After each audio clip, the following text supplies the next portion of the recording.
Cleaning in the healthcare facilities aims to remove visible dirt and dust, reducing levels of harmful microorganisms in the patient's surroundings. Dust contains skin scales and microorganisms which can be spread in the environment and air by sweeping or dry dusting. When performing dusting, first you must assess the environment. This assessment will help you understand or to know what are the things that you need to do in order to have a safe environment.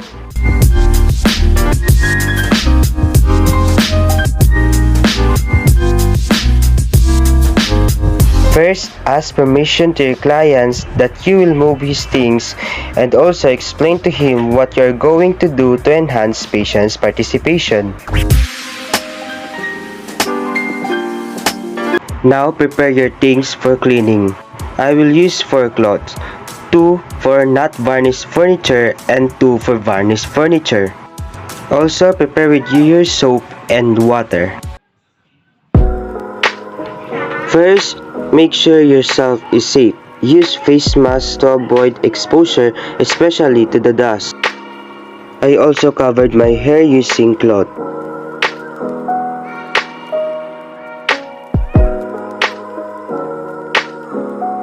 And also don't forget to use clean gloves to avoid contamination and transmission of microorganisms.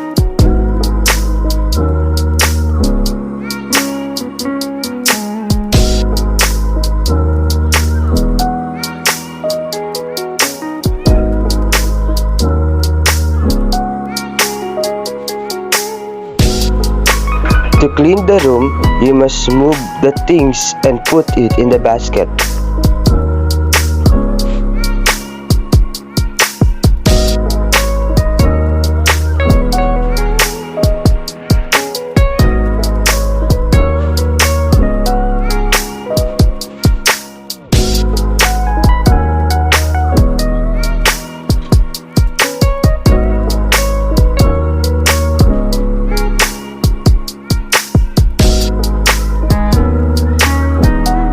Now remove the cover of the bed.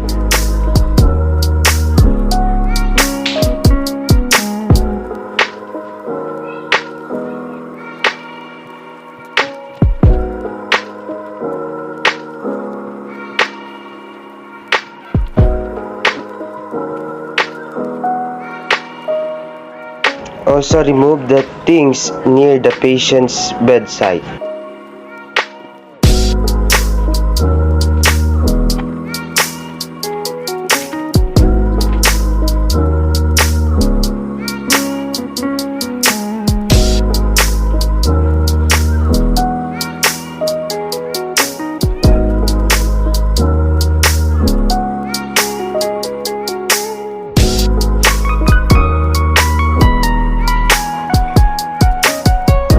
Now, continue for cleaning. Always remember in cleaning that always start in the top.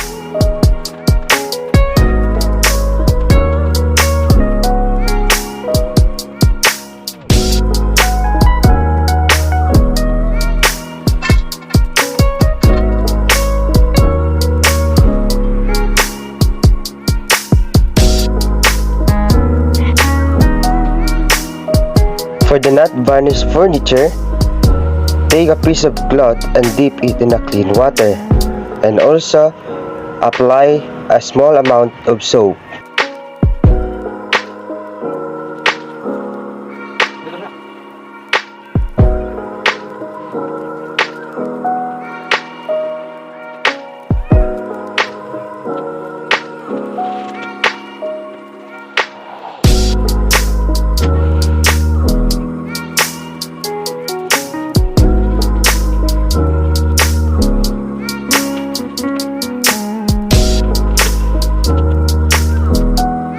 Also, don't forget to clean outside the window.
If the furniture is varnished, do not use soap, but dust only with a damp cloth and wipe dry.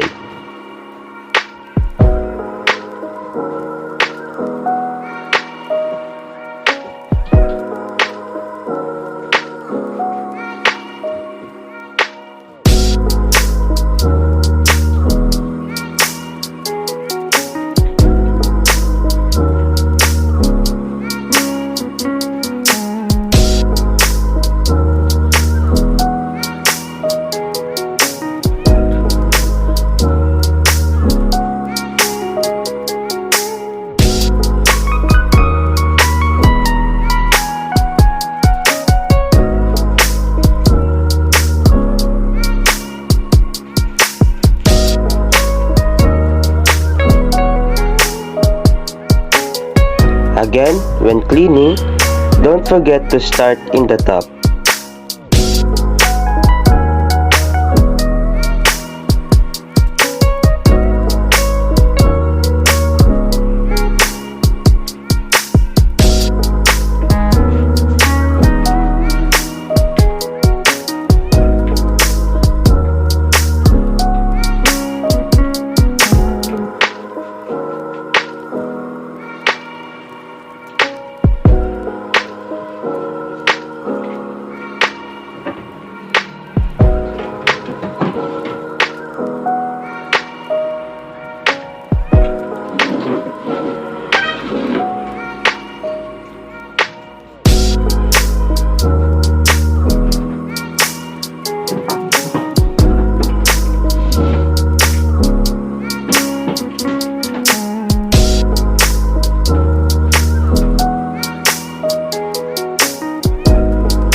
After cleaning the high surface, clean the floor using the sweeper. Don't forget to clean under the bed.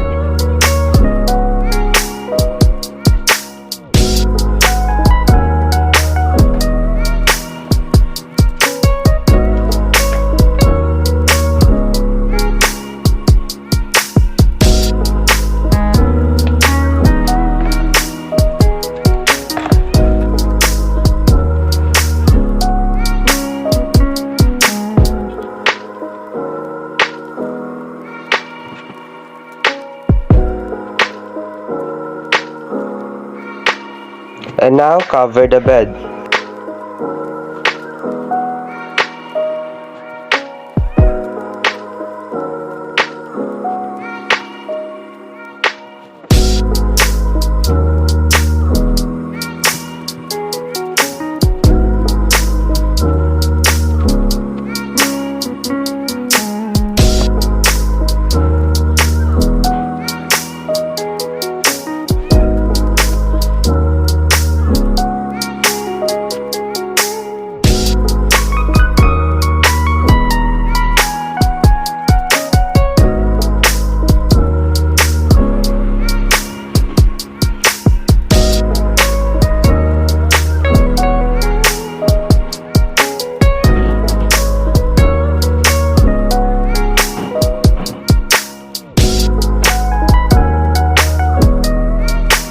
Also change the cover of a pillow.